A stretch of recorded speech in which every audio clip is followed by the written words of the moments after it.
Hello students, welcome to our YouTube channel Medzi Exam, a place where we prefer smart work over hard work। तो देखो आज का जो अपन का topic है वो क्या है, classification of elements and periodicity in properties का सेकंड पार्ट है।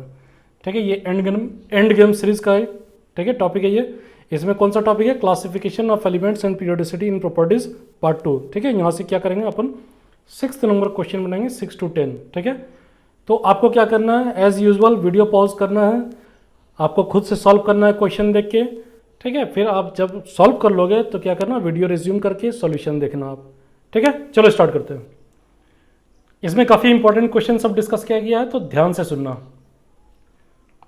तो फर्स्ट क्वेश्चन है, the correct sequence of acidic character is. यहाँ पर से क्या देखना आपको, एसिडिक कैरेक्टर। ठीक है, यहाँ पर से आपको 4 कंपाउंड दिया हुआ है, इसमें से क्या करना है, एसिडिक कैरेक्टर में इंक्रीज करना है। सबसे ज़्यादा एसिडिक कैरेक्टर किसका आएगा, सबसे लिस्ट किसका होगा। क्लियर है, चलो देखते हैं। तो जो एसिडिक कैरेक्टर होता है वो क्या होता है, अक्रॉस ए पीरियड, यानी इस डायरेक्शन में क्या होता है, इंक्रीज करता है। क्या करता है, इंक्रीज करता है। अक्रॉस ए पीरियड क्या होता है, इंक्रीज होता है। और डाउन द ग्रुप क्या होता है, ये डिक्रीज करता है। क्या करता है, डिक्रीज करता है। तो यहाँ पर क्या होता है, इंक्रीज होगा, अक्रॉस पीरियड क्या हो जाएगा, इंक्रीज हो जाएगा, डाउन द ग्रुप क्या हो जाएगा, डिक्रीज कर जाएगा। ठीक है, ये क्लियर हो गया। तो जो भी आप एलिमेंट लेते हैं, मान लो कि आपने यहाँ पर N2O5 लिया, SO2 लिया, CO लिया, CO2 लिया। ठीक है, तो अब यहाँ पर गौर करना, जो नाइट्रोजन होता है वो किस पीरियड में होता है, सेकंड पीरियड का एलिमेंट है नाइट्रोजन। ठीक है, और जो सल्फर है वो किसका है, ऑक्सीजन के नीचे सल्फर आता है, यानी थर्ड पीरियड का एलिमेंट है सल्फर। तो ऑब्वियसली ज़्यादा एसिडिक स्ट्रेंथ किसका होगा, नाइट्रोजन का होगा। क्लियर है, यहाँ से ये क्लियर हो गया। नाइट्रोजन और सल्फर में अपन को पता चल गया किसका होगा, सल्फर का कम होगा, नाइट्रोजन का ज़्यादा होगा। फिर उसके बाद देखते हैं अपन कार्बन पे। ठीक है, कार्बन क्या होता है, नाइट्रोजन से पहले आता है। तो इंक्रीज किधर डायरेक्शन में करेगा, ये राइट साइड में इंक्रीज करता है। जब राइट जाता है, ठीक है, अक्रॉस से पीरियड जाता है तो इंक्रीज करेगा, यानी कार्बन का कम होगा। तो यहाँ पर नाइट्रोजन, सल्फर और कार्बन, ये तो पता चल गया। पहले नाइट्रोजन का हो जाएगा सबसे ज़्यादा, उसके बाद क्या होगा, सल्फर का हो जाएगा, और फिर क्या हो जाएगा, कार्बन का हो जाएगा। ये तो अपन को पता चल गया। ठीक है, अब देखो यहाँ पर 2 कंपाउंड है, 2 ऑक्साइड है कार्बन के, एक कार्बन मोनोऑक्साइड है, कार्बन डाइऑक्साइड है। तो इन दोनों में आपको कैसे पता करना है कि ज़्यादा एसिडिक स्ट्रेंथ किसका होगा। ठीक है, तो यहाँ पर आप देखो CO में जब कार्बन मोनोऑक्साइड लेते हो तो कार्बन की यहाँ ऑक्सीडेशन स्टेट क्या है, +2 है। ठीक है, जब CO2 लेते हो आप तो यहाँ पर कार्बन क्या ऑक्सीडेशन स्टेट क्या है, +4 है। तो हमें ये पता है कि जब ऑक्सीडेशन स्टेट ज़्यादा होता है उसकी एसिडिक स्ट्रेंथ ज़्यादा होती है।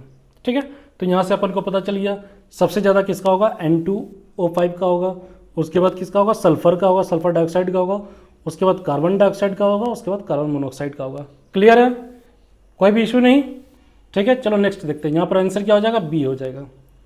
यानी इसमें आपको क्या याद रखना है कि 2 पॉइंट है। एक तो पहला, अगर आप अक्रॉस पीरियड जाते हो, तो क्या होती है, एसिडिक स्ट्रेंथ इंक्रीज करती है।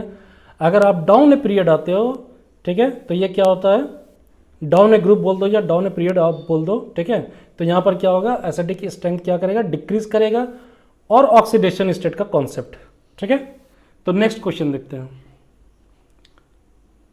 The correct order of ionization energy of for carbon, nitrogen and oxygen atom is. ठीक है, आयनाइजेशन एनर्जी देखना अपन को। तो यहाँ पर क्या करेंगे, सबका अपना कॉन्फ़िगरेशन लिखते हैं। ठीक है, कार्बन का 6 होता है, तो यहाँ क्या हो जाएगा, 1s2 2s2 2p2। क्लियर है। नाइट्रोजन का देख लेते हैं अपन। तो नाइट्रोजन का क्या हो जाता है, 1s2, नाइट्रोजन का यहाँ पर 7 हो जाएगा, 1s2 2s2 2p3। और ऑक्सीजन का क्या हो जाएगा, 8 हो जाता है एटॉमिक नंबर। तो इसमें क्या हो जाएगा, 1s2 2s2 2p4। क्लियर है। अब देखो यहाँ पर क्या कॉन्सेप्ट आता है, जो हाफ फील्ड ऑर्बिटल्स होते हैं, हाफ फील्ड का मतलब क्या हो गया, यहाँ पर p3। ठीक है, p में कितने इलेक्ट्रॉन्स आ सकते हैं, कितने ऑर्बिटल्स होते हैं, कितने इलेक्ट्रॉन्स आ जाते हैं, इसमें ऑलमोस्ट आपके 6 इलेक्ट्रॉन्स आ जाते हैं। ठीक है, तो यहाँ पर देखो पी सेल में, जो पी सब सेल होता है उसमें कितने इलेक्ट्रॉन्स होते हैं, 6 इलेक्ट्रॉन्स हो सकते हैं। तो ये क्या हो गया, ये हाफ फील्ड हो गया आपका। ठीक है, तो हाफ फील्ड जो होता है वो ज़्यादा स्टेबल होता है एज कम्पेयर टू नॉर्मल। ये याद रखना, हाफ फिल्ड हो या फुल फिल्ड हो तो वहाँ पर वो क्या हो जाता है, स्टेबिलिटी उसकी इंक्रीज कर जाती है। तो सबसे ज़्यादा आयनाइजेशन एनर्जी किसका हो जाएगा, इसका हो जाएगा नाइट्रोजन का, ठीक है। और अक्रॉस ए पीरियड क्या होता है, आयनाइजेशन एनर्जी इंक्रीज करती है। अक्रॉस ए पीरियड क्या होता है, आयनाइजेशन एनर्जी इंक्रीज करती है। आयनाइजेशन एनर्जी जो है वो क्या होती है, इंक्रीज करती है, ठीक है। आयनाइजेशन एनर्जी क्या होता है, the amount of energy given to an atom to eject it outer most electron, ठीक है। तो वहाँ पर क्या हो गया, उसका आयनाइजेशन एनर्जी हो गया। अब ये देखो, तो यहाँ पर सबसे ज़्यादा किसका हो जाएगा, नाइट्रोजन का हो गया, क्योंकि नाइट्रोजन का क्यों हो जाएगा, क्योंकि यहाँ पर ये half filled orbital P orbital है, क्लियर है। तो यहाँ पर ऑप्शन में कौन सा आ जाएगा, आपका सी आ जाएगा। कोई डाउट इसमें, सिंपल सा कॉन्सेप्ट है, हाफ फील्ड और फुल फील्ड देख लेना, उसमें आपको स्टेबिलिटी पता चल जाएगी। अब चलो नेक्स्ट देखते हैं, द ऑर्डर ऑफ स्क्रीनिंग, ये इंपॉर्टेंट क्वेश्चन है, समझना इसे। The order of screening effect of electrons of s p d and f orbitals of a given shell of an atom on its outer shell electron is. तो यहाँ पर क्या निकालना है, स्क्रीनिंग इफेक्ट निकालना है। तो स्क्रीनिंग इफेक्ट होता क्या है, ये देखो पहले। ये क्या है, आपका न्यूक्लियस है, ठीक है। ये न्यूक्लियस के अराउंड क्या हो गया, एक फर्स्ट सेल हो गया, ये क्या हो गया, सेकेंड सेल हो गया, ठीक है। अब यहाँ पर समझना, मान लो कि ये आउटर मोस्ट सेल है, आउटर मोस्ट सेल में आपके एक इलेक्ट्रॉन है, यहाँ पर आउटर मोस्ट सेल में क्या है, एक इलेक्ट्रॉन है, ठीक है। यहाँ पर कितने इलेक्ट्रॉन्स हो जाएंगे, 2 इलेक्ट्रॉन्स हो जाएंगे, सेकेंड सेल है, और ये न्यूक्लियस है, तो यहाँ पर क्या हो जाएगा, प्रोटॉन और न्यूट्रॉन हो जाएगा, ठीक है, प्रोटॉन एंड न्यूट्रॉन, क्लियर है। एक और सेल बना लेते हैं अपन, इसके क्रॉस हमने एक और सेल बना लिया, इसे हमने क्या बोल दिया, आउटर मोस्ट सेल बोल दिया, ठीक है। अब देखो इस पॉइंट पे जो इलेक्ट्रॉन होंगे सेकंड सेल में कितने हो जाएंगे, 8 इलेक्ट्रॉन्स मान लेते हैं, कंसीडर कर लेते हैं, 8 इलेक्ट्रॉन्स है, 4 5 6 7 एंड 8, ठीक है। फर्स्ट सेल में कितने, 2 इलेक्ट्रॉन्स है, ये क्या हो गया, इलेक्ट्रॉन्स हो गए। अब मान लेते हैं कि आउटर मोस्ट सेल में कितने, 2 इलेक्ट्रॉन्स है। एक एग्जांपल सोडियम का ले लेते हैं, ठीक है। अब ये देखो सोडियम का एटम है, ये यही कॉन्फ़िगरेशन होगा।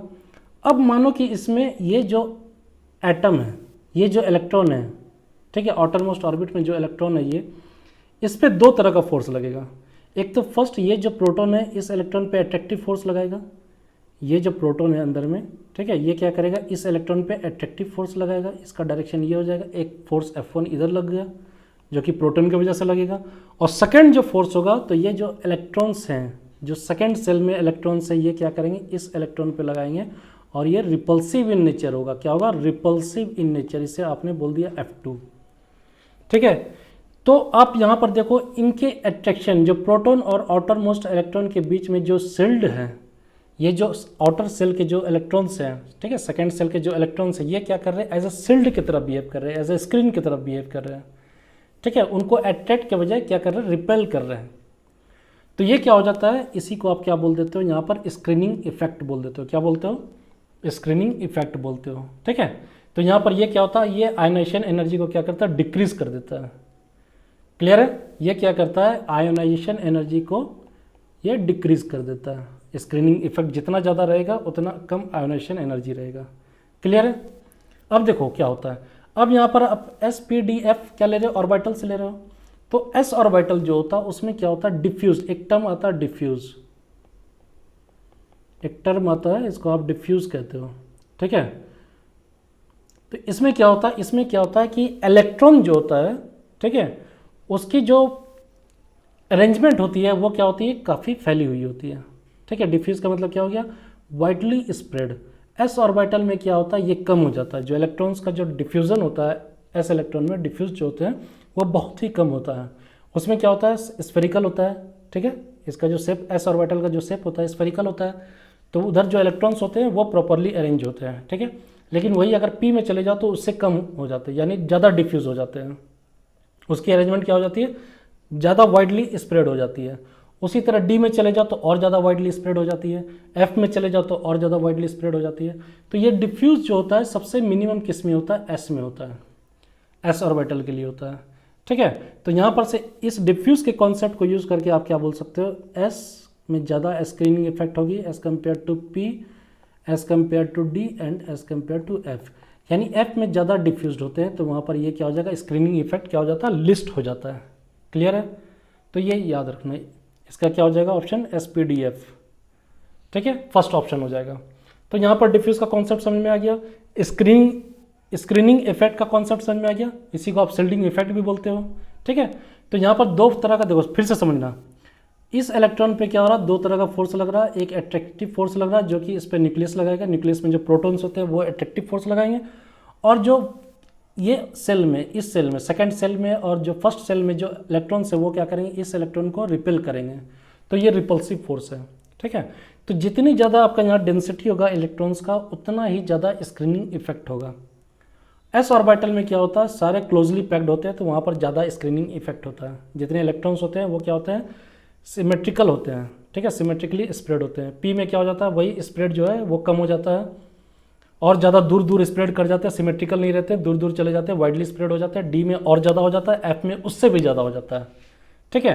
तो यहाँ पर ये ऑर्डर आपका याद रखना, ठीक है। चलो नेक्स्ट क्वेश्चन देखते हैं।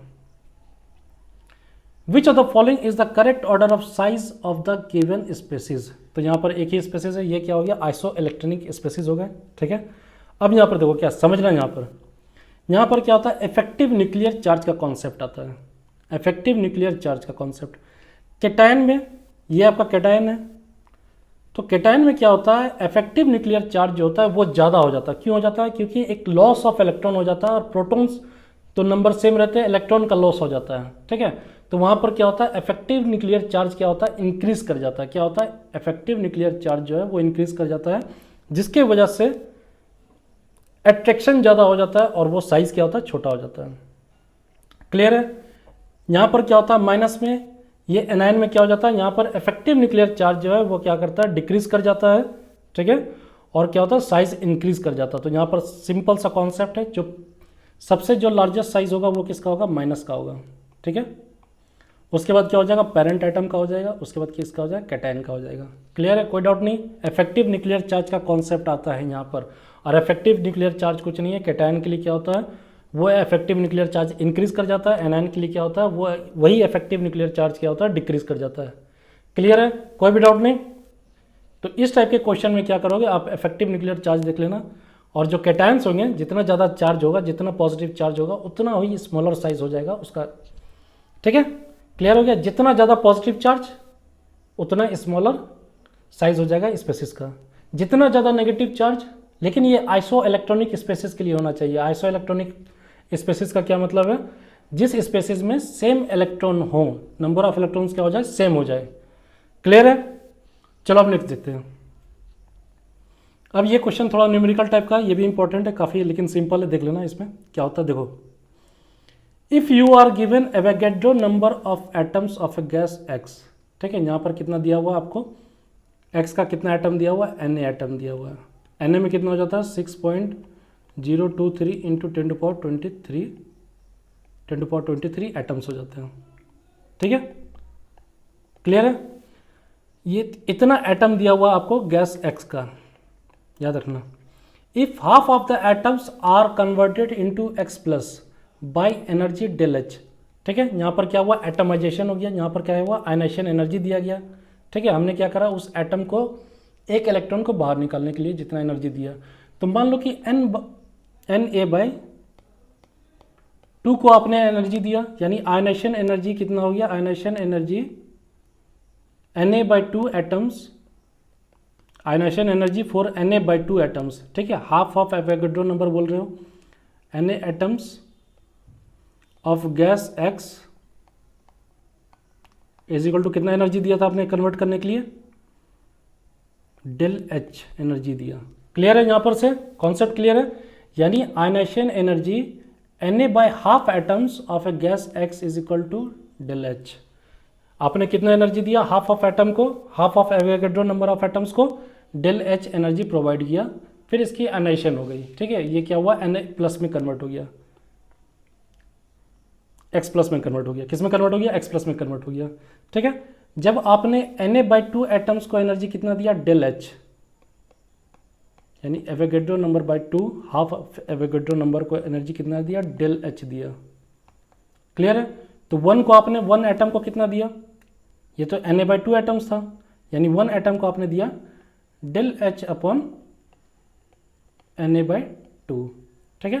तो ये क्या हो जाएगा, ये आपका डेल एच 2 ऊपर आ जाएगा, 2 ऊपर आ गया और यहाँ कितना बच गया, Na बच गया। यानी एक एटम के लिए आयनाइजेशन एनर्जी कितना हो गया, 2 del H by Avogadro number. Clear है, सिंपल सा मैथमेटिक्स से कुछ भी नहीं है यहाँ पर, केवल यूनिटरी मेथड का यूज़ करके इन्होंने किया हुआ है। तो इसका आंसर क्या हो जाएगा, 2Na/H, बी नंबर आंसर हो जाएगा। कोई डाउट नहीं, यहाँ पर देखना सिंपल सा है, ionization energy of Na/2 atoms of gas X is del H. यानी एक एटम के लिए हमने निकालना, आयनाइजेशन एनर्जी बोल रहा है X के लिए, तो आयनाइजेशन एनर्जी X के लिए दैट मीन्स एक एटम की बात हो रही है। तो हम क्या करेंगे, यूनिटरी मेथड से हमने एक एटम के लिए निकाल लिया और वही क्या हो गया, उसका आयनाइजेशन एनर्जी हो गया। क्लियर है, तो आयनाइजेशन एनर्जी यहाँ पर कितना हो गया, 2 डेल एच अपॉन Na। कोई डाउट इसमें, सिंपल सा था, ये आपका आंसर हो गया। ठीक है, तो यहाँ पर अपना जो पीरियोडिसिटी है वो खत्म हो गया। ये chapter classification of elements and periodicity in properties, ये क्या हो गया, ये खत्म हो गया। अब नेक्स्ट अपन स्टार्ट करेंगे केमिकल बॉन्डिंग का, ठीक है। उस पर भी 10 क्वेश्चंस करेंगे, लेकिन आपको क्या करना है यार, आप वीडियो पॉज करो, क्वेश्चन सॉल्व करो, फिर सॉल्यूशन देखो आप, ठीक है। उससे आपको अपना लेवल पता चलेगा। नीट का एग्जाम अभी टाइम है, आप अच्छे से प्रिपेयर करोगे तो काफ़ी अच्छा कर जाओगे, ठीक है। स्मार्ट स्टडी करो, यहाँ पर अपना जो लोगो है वही है स्मार्ट स्टडी का, ठीक है। यहाँ पर ज़्यादा हार्डवर्क नहीं करना अपन को क्या करना, टाइम सेव करना है, ठीक है। तो आज के लिए बस इतनी। अगर आपको वीडियो अच्छा लगा हो तो लाइक करो, शेयर करो, सब्सक्राइब करो। अगर पीडीएफ डाउनलोड करना है तो लिंक जो है वो डिस्क्रिप्शन बॉक्स में दिया हुआ है। आज के लिए बस इतनी, धन्यवाद, थैंक्स।